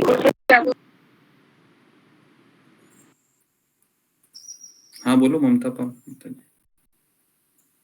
हरे कृष्ण गुरु जी, धन्यवाद प्रणाम गुरु जी। आपने बताया 4 पैराग्राफ में जो एक छोटी सी जो माता ने चीटी का जो प्रश्न पूछा, वैशाली तट माता जी ने, वही प्रश्न था थोड़ा सा मेरा कि छोटी सी चीटी भी ब्रह्मा जी बन सकते हैं, आपने बताया। और अगर वो ब्रह्मा जी की योग्यता धारण कर सकते हैं तो मतलब वो मुझे समझ में नहीं आ रही थी कि वो कैसे है। मैंने बताया ना अभी, मैंने ये कहा कि चीटी का जब शरीर है 84 लक्ष योनि में है ना, उनको कर्म नहीं लगता है। चीटी को कर्म लगते हैं क्या? चीटी को, शेर को या भालू को, कुत्ते को, इनको कर्म नहीं लगते हैं। इनका कैसा रहता है कि चीटी के बाद ये शरीर उनका फिक्स रहता है, इसके बाद ये शरीर, इसके बाद ये शरीर, इसके बाद ये शरीर। तो ऐसे 84 लक्ष योनि के बाद उनको मनुष्य का जन्म मिलता है ना। और मनुष्य योनि में भी 90% लोग भक्ति नहीं करते हैं, तो इसके लिए उनका भी गंतव्य क्या है, वापस 84 लक्ष योनि घूमते रहते हैं ऐसे, है ना। किसी को अगर भक्त मिलता है, गुरु मिलता है, तो भी वो स्ट्रगल करता है, बराबर है, तो भी संघर्ष रहता है ना, थोड़े ना वो तुरंत भगवत धाम जाएगा।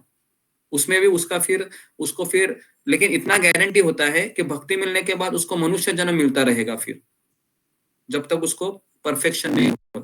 तो अभी हम सब लोग हैं, भक्ति कर रहे हैं, लेकिन अगर हमारी भक्ति पूर्ण नहीं हुई तो क्या होगा, वापस अगला जन्म मनुष्य का मिलेगा। उसमें भी पूर्ण नहीं हुई, वापस अगला जन्म मनुष्य का, उसमें भी नहीं पूर्ण हुई, वापस अगला जन्म मनुष्य का। इस तरह से मिलता रहेगा हमें। लेकिन मनुष्य के भक्त में अगर मुझे हिरण के प्रति आकर्षण हुआ तो फिर कौन सा जन्म होगा, हिरण का होगा। या फिर कुत्ते के ऊपर हुआ आकर्षण, है ना, पालतू कुत्ते के ऊपर, तो फिर किसका जन्म, कुत्ते का। तो इस तरीके से कोई गारंटी है कि हमारी कोई गारंटी नहीं है कि हमारा मन मृत्यु के समय किस पर आ जाए। क्या लगता है हमें, किसके ऊपर भी आ सकता है, और फिर अगला जन्म वो मिलेगा, है ना। तो उसके बाद फिर उसको ब्रह्मा जी का क्वालिफिकेशन के लिए उसको कुछ तपस्या करनी पड़ती है। लेकिन ये सवाल आप मत पूछिए ना, क्योंकि हमें ब्रह्मा जी बनना नहीं है, तो ये सब वेदों में दिया गया है। गुरुजी 24 घंटे कैसे हम भगवान के चरणों में मन लगा सकते हैं? ये तो आप पहले आप सत्संग में आइए और आप सुबह जल्दी उठकर 16 माला कीजिए, रिपोर्टिंग कीजिए आप, है ना, सुमित पटक, है ना, बराबर सब लोग करते हैं, है ना। तो फिर आप जब तक आप किसी शिक्षा के अंडर नहीं रहोगे, किसी व्यक्ति के अंडर, किसी भक्त के अंडर, तब हमको पता ही नहीं चलेगा कि मैं क्या कर रही हूँ, है ना। ऐसे सत्संग में काफी लोग आते हैं ना, 80-90 लोग आते हैं, लेकिन सभी लोग कनेक्टेड नहीं है। बहुत 40-50 लोग हैं जो रिपोर्टिंग करते हैं। कुछ लोग इसलिए आते हैं ताकि भागवत हो रही है, थोड़ा सुनने को मिलेगा, है ना। लेकिन फिर वो क्या है कि कुछ समय के बाद फिर वो भागवत भी चला जाता है, क्योंकि हमें किसी ना किसी के अंडर रहना बहुत जरूरी है भक्ति करने के लिए, है ना। तो हाँ, तो आप रिपोर्टिंग करते रहेंगे तो हो जाएगा, है ना। इस तरह गुरु होना जरूरी है। हाँ जी, गुरु का ही होना ज्यादा जरूरी है। गुरु के बिना हम ज्यादा समय भक्ति नहीं कर सकते, है ना। इसलिए तो भगवान गुरु का आश्रय लेने के लिए कहते हैं। लेकिन गुरु का आश्रय ये मरते दम तक ले पाना वो भी कठिन होता है ना, क्योंकि बहुत सारी समस्या है ना जीवन में। तो फिर व्यक्ति है वो कभी कभी गुरु का हाथ भी छोड़ देता है ना। ऐसे कई कि गुरु किया है, गुरु को छोड़ दिया है, गुरु किया है, गुरु को छोड़ दिया है, बराबर है। ऐसे बहुत सारे उदाहरण, तो इसके लिए उसमें भी बहुत चीजें होती है। इतना आसान नहीं है भगवत धाम जाना। भगवत धाम जाने के लिए बलि महाराज को देखा है ना आपने, कैसे किया बलि महाराज को भगवान ने, सबको पता है ना। बलि महाराज का तो सब छीन लिया, उसके बाद उसके सर पर भगवान ने पैर रखा, उसको बांध दिया। तो पूरा परीक्षा भगवान लेते हैं। ओके जी, नेक्स्ट रूबी कुमारी, ये तो हमारा आधा। हरे कृष्णा गुरु जी, धन्यवाद प्रणाम सभी भक्तों को धन्यवाद प्रणाम। गुरु जी, मेरा क्वेश्चन था कि ये जो इच्छा हमारे अंदर प्रकट होती है तो ये हमारे 3 गुणों से ही आती है। तो जब ये 3 गुणों से आती है तो क्या हमें इच्छा को ही आध्यात्मिक बनाना पड़ेगा, ऐसा है? हाँ, जैसे जी, हमको देखो, हमको इच्छा को छोड़ना नहीं है। जो हमारी इच्छाएं हैं उस इच्छाओं को हमको आध्यात्मिक बनाना है। आध्यात्मिक बनाने का तात्पर्य है कि हमें भगवान को केंद्र में रखकर सब कुछ करना है ना।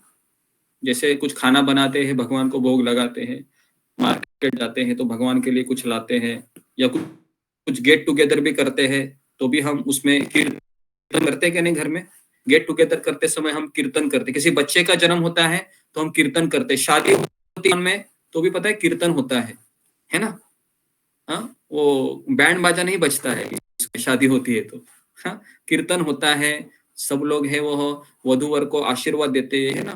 अभी शादियां कैसी होती हैं कि राधा स्वामी महाराज भी शादी के उत्सव में चले जाते हैं, तो उस समय वह वधू और वर को पूरा लेक्चर देते हैं आधा घंटा कि आपको कैसे रहना है अभी आगे। अभी ऐसा होता है क्या शादी में? अभी ऐसा कुछ होता ही नहीं है ना। बस आ जाओ, है ना, रिसेप्शन होता है, धूम धड़ाका होता है, खाने की पार्टी होती है, बस हो गया। अभी तुम कुछ भी करो, है ना। तो इसके लिए ये शादी अभी फेल हो गया है ना, ऐसे शादी है। तो इसके लिए पहले गुरु भी शिष्यों का शादी लगाते थे, जैसे शिला प्रभुपाद ने कई शादियां रचाई शिष्यों की, है ना। तो और उनको ये भी कहा है कि आपको भगवान को केंद्र में रखकर अपना पारिवारिक जीवन करना चाहिए, इस तरीके से। ओके, नेक्स्ट धन्यवाद। अशोक बोला प्रभु। जी गुरुदेव। गुरुजी, जो मृत्यु से आदमी को होश नहीं रहता, 1-2 दिन पहले जैसे मैंने अपने पापा को देखा है, उन्हें भौतिक जगत की कोई होश नहीं थी। कहते हैं वो उस टाइम धर्मराज उनका हिसाब करते हैं, उन्हें बताते हैं उनके कर्म के बारे में। क्योंकि मैंने देखा है कि पापा कभी हंसते थे, मुस्कुराते थे, कभी उनके मुंह पे सीरियसनेस होती थी, कभी आंखों में आंसू होते थे। तो ये सत्य है? देखिए, आंखों में आंसू आना, ये सब चीजें होना है ना, इसको हम कुछ उसको आध्यात्मिक तरीके से हम नहीं ले सकते हैं, क्योंकि कभी कभी परिवार के लोगों के बारे में सोचते हुए भी आंखों से आंसू आते हैं, है ना, कि इनका अभी क्या होगा करके मृत्यु के समय, या कभी कभी ज्यादा दर्द होने पे आंसू आते हैं, है ना। तो आंसू आने के कई कारण होते हैं। तो लेकिन एक चीज होती है कि अगर पुत्र है, भक्ति करता है, तो पिता को उसका श्रेय चला जाता है ऑटोमेटिकली, है ना। तो अभी आप भक्ति कर रहे हैं, है ना, तो आपके पिताजी जहां पर भी है वहां पर आपको आशीर्वाद देते होंगे कि मेरा बेटा भगवान की भक्ति में लगा है करके, इस तरीके से। समझ में आ रहा है आपको क्या बता रहा हूँ? जी जी। तो अभी जो हो गया सो हो गया, है ना, पिताजी तो चले गए एक तरीके से, लेकिन अभी आपके हाथ में है कि मुझे मेरे पिताजी को अच्छा गंतव्य देना है, इस तरीके से। जी जी बिल्कुल जी। शिव मित्रा। हरे कृष्ण प्रभु जी, धन्यवाद प्रणाम। मेरा ये था कि जैसे कि मुक्त आत्मा होते हैं तो वो 3 गुणों से ऊपर होते हैं, जैसे कि राजा परीक्षित वो 3 गुणों से ऊपर थे। लेकिन जैसे कि हम लोग साधारण व्यक्ति कैसे 3 गुणों से ऊपर हो सकते हैं, क्योंकि हो सकता है मतलब ध्यान लगना भी इसी चीज पर डिपेंड करता हो कि हमारी मतलब हम गुणों में ही रहते, गुणों से ज्यादा प्रभावित रहते हैं, इसीलिए हम कथा भी ध्यान से नहीं सुनते हैं, इसीलिए याद नहीं रहता। तो 3 गुण से ऊपर उठने के लिए, 7 गुण में आने के लिए हमें क्या करना चाहिए? 3 गुणों से ऊपर आने के लिए हमें आध्यात्मिक गुरु का हर बात को मानना पड़ेगा, चाहे वो कितनी भी कठिन ही क्यों ना हो। ये एक रास्ता है 3 गुणों से ऊपर उठने के लिए, क्योंकि जब हम किसी के आश्रय में रहते हैं, मान लो वहां तक राधानाथ महाराज कहते हैं कि अगर आपका गुरु आपको गलत भी इंस्ट्रक्शन दे रहा है, मान लो गलत मतलब कि इम्पॉसिबल काम करने के लिए कह रहा है एक तरीके से, है ना, लेकिन फिर भी आप कह रहे हैं कि नहीं मैं करूंगा, है ना, और उसमें बहुत कठिनाई भी आ रही है आपको, है ना, तो फिर भी आप भगवत धाम चले जाओगे। तो यहाँ तक राधानाथ महाराज कहते हैं कि एक ऑथोरिटी को फॉलो करना बहुत जरूरी है अगर 3 गुणों से ऊपर उठना है तो। अगर हम वो नहीं कर सकते हैं तो हम कभी 3 गुणों के ऊपर उठ नहीं सकते। समझ में आया? ओके। बता रही है। हरे कृष्ण प्रभु जी, धन्यवाद प्रणाम। एक गुरु के आश्रय में रहना यानी एक ही गुरु का सुनना होता है क्या लेक्चर? नहीं, ऐसा भी नहीं होता है कि इस्कॉन में बहुत सारे भक्त हैं, तो इस्कॉन के जितने भी भक्त हैं आप उनका प्रवचन सुन सकती हो, जो शिला प्रभुपाद के शिष्य है या अमोघ लीला प्रभु है ना, जो प्रवचन देते हैं यूट्यूब में है, या और भी प्रशांत मुकुंद प्रभु है, अमरेंद्र प्रभु है, जो बहुत अच्छे अच्छे प्रवचन देते हैं, है ना। मैं यहाँ पर कुछ भी नहीं बोलता हूँ, लेकिन उन लोगों को तो बहुत अच्छा ज्ञान है ना वो लोग। लेकिन प्रॉब्लम क्या है कि वो किसी की जिम्मेदारी लेते हैं कि मुझे पता नहीं है, मतलब उनको व्यक्तिगत गाइडेंस देते हैं क्या, ये मुझे पता नहीं है। व्यक्तिगत गाइडेंस देना ही बहुत क्योंकि बहुत समय जाता है ना इसको, हर एक व्यक्ति का रोज रोज सुने, उनको रोज रोज बताए, ये आसान है? आसान नहीं है ये सब चीज। इसके लिए मैंने अभी तक जितने भी भक्तों को देखा, वो प्रवचन करते हैं और बाजू में हो जाते हैं फिर, है ना, प्रवचन सुनो और अपना भक्ति करो यूट्यूब में।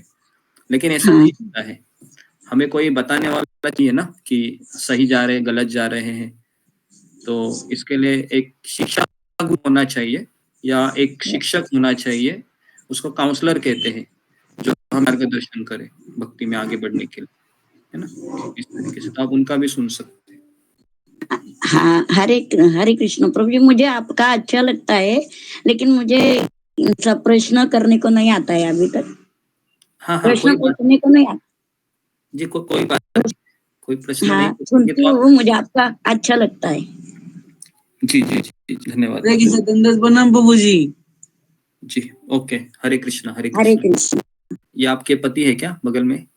नहीं, मेरे पति तो गुजर गए ना प्रभु जी, मैंने को बताया था ना पिछले बार। जी, जी, 11 जी। महीने हो गए अभी। अभी 11 महीने हो 11 गए, महीने। अभी फेब्रुआरी को 12 तारीख को 12 महीने हो जाएंगे। जी, जी, जी, जी, ओके। तो प्रभु जी मेरे को वो भी पूछना, वो क्या 11.5 महीने में वो क्या करना पड़ता है? जी, जी, वो उसके तर्पण लिए आप मुझे कॉल कीजिए, मैं बताऊंगा आपको, है ना? ठीक है, तर्पण करना होता है ना? जी, जी, जी, मैं बताऊंगा आपको। तो मेरा माघ षष्ठी है उनकी तिथि, माघ षष्ठी, कृष्ण पक्ष। जी, जी, हाँ, जी। तो वो फोन करेंगे प्रभु ये जी मेरा आपको। बेटा है, बड़ा बेटा है। हाँ, हाँ, आपके बड़े बेटे को मेरा आवाज सुनाई दे रहा होगा ना, तो माँ को कहो कि बाद में फोन करो, है ना? हरे कृष्ण प्रभु जी, दंडवत हरे प्रणाम। कृष्ण दंडवत। ओके, जी, आखिरी रिक्वेस्ट प्रीति अग्रवाल माता जी। हरे कृष्णा गुरु जी मेरा छोटा सा प्रश्न है। जैसे मतलब इसका आंसर भी शायद मुझे पता, बस आपके मुंह से मैं सुनना चाह रही हूँ। जैसे रंजना माता जी का आज आपने बताया कि उनके बच्चे भक्ति नहीं करने दे रहे हैं, और जैसे मेरे हस्बैंड को पसंद नहीं है, जैसे मफलर ब्लूटूथ लगा करके मैं क्लास अटेंड कर रही हूँ उस समय, तो ऐसा क्यों होता है गुरुजी? मतलब खुद नहीं करना चाहते हैं, वो नहीं करे, लेकिन वो दूसरों पे क्यों ऐसे अधिकार करते? क्योंकि कुछ ऐसा गलत काम तो हम नहीं कर रहे हैं ना, ये तो सभी को करना चाहिए। तो वो स्वयं नहीं करे वो एक बात है, दूसरे को भी नहीं करने देते, ऐसा क्यों होता है गुरुजी? मतलब क्या ये सब कुछ कर्मों का ही होता है पिछले का, क्या होता है गुरुजी ये सब? ये मुझे भी इसका उत्तर कैसा है ना कि प्रहलाद महाराज भी भक्ति ही करना चाह रहे थे ना, प्रहलाद महाराज। तो हिरण्यकशिपु को बहुत तकलीफ दे रहा था ना, क्या लगता है आपको? हिरण्यकशिपु तो उसको बहुत तकलीफ दे रहा था कि प्रहलाद महाराज को इतना पीड़ा मिल रही थी। अभी प्रहलाद महाराज जैसे पीड़ा तो मिले ना हमको, एटलीस्ट मैं नहीं, ऐसा सोच। उतनी तो नहीं है गुरुजी जी। थोड़ा सा हम भक्ति के लिए, है ना, तो 1 दिन 2 दिन तकलीफ होता है, बाद में वो व्यक्ति भी नॉर्मल हो जाता है, देखा गया है ना। 1 दिन टॉर्चर करता है वो, 2 दिन करता है, और फिर उसका दिमाग में पता नहीं क्या हो जाता है कि सोचता है कि ठीक है, करने दो इसको, है ना। तो जब वो परेशान होता है ना, मैक्सिमम ऐसा देखा गया है, फिर वो सारा गुस्सा है उस व्यक्ति पर निकालता है जिसके वो अधीन रहती है, बराबर है। जैसे पति का दिमाग खराब हो गया, तो क्या वो पड़ोसी पर गुस्सा निकाल सकता है? नहीं। किसके ऊपर निकालेगा वो? है ना, है ना। पूरा सूट के साथ उसके ऊपर वो हावी हो जाता है फिर, है ना। फिर उसको पूरा ऐसे निचोड़ देता है और फिर वो सोचती है कि मैंने तो कुछ किया नहीं है। किया क्या है आपने कि आप उसके अधीन हो, है ना, वही अब आपका गुनाह है, तो उसको क्या करे अभी। लेकिन मैं बोल रहा हूँ कि ये चीजें भी पति के अनुसार बदल जाती है। जैसे भी रंजना माता जी का केस है, तो रंजना माता जी का कल मुझे फोन आया था कि मेरा बेटा है, मुझे बहुत बोल रहा है कि तुम भक्ति मत करो, इस्कॉन वाले होते हैं, तुम इस्कॉन वालों को छोड़ दो, ये करो वो करो। तो रोते रोते कह रहे थे कि मेरी उम्र है, अभी मैं कहाँ जाऊँ, मुझे तो भक्ति करनी है, मेरे बेटे मुझे भक्ति करने नहीं दे रहे हैं, है ना। तो बोल रहे थे कि मैं क्या अभी आपके पास मंदिर में आके रहूं क्या। तो अभी एक ना होता है कि एक बूढ़ी औरत के लिए अगर कुछ प्रॉब्लम हो जाता है तो कोई होना भी चाहिए ना उनको संभालने के लिए, बराबर है ना। तो ये सब चीजें मैटर करती है। तो बहुत बुरा लगा अभी 2 दिन से, अभी आज तो नहीं, तो भक्ति तो करना चाहती है वो, तो कुछ हालात स्थितियां सुधर जाएगी भविष्य में, देखते हैं। ठीक है। गुरुजी मतलब वो भक्ति के अगेंस्ट नहीं, मतलब बोलते हैं करनी चाहिए, लेकिन सारा दिन तुम इसी में लगे रहो, रीडिंग, कभी क्लासेस और ये इस्कॉन, तो उसके लिए गुरुजी उनको मतलब ऑब्जेक्शन रहती है। हाँ, बस वही होता है। इसका क्या हो गया ना, उसने एक फोटो लगाया था प्रभु इस्कॉन का फोटो, तो उसके बेटे ने देख लिया, तो वो उसने कहा कि ये फोटो तुमने कपाट के भीतर क्यों रखा है, तुमको बताया था ना इस्कॉन को नहीं करने का करके, ऐसे उसके ऊपर दमदाजी करने लगा।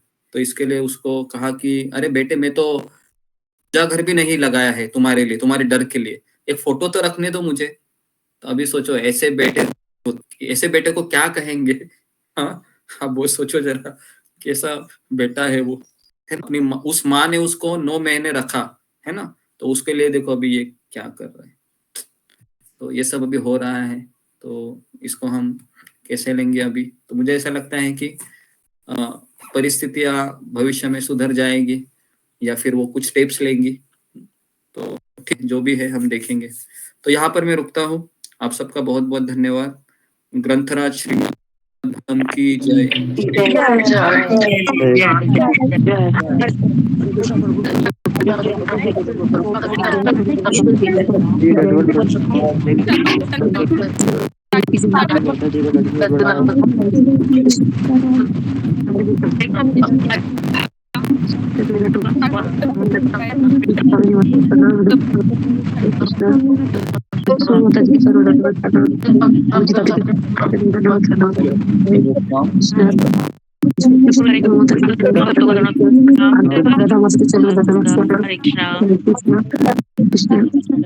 हरे प्रभु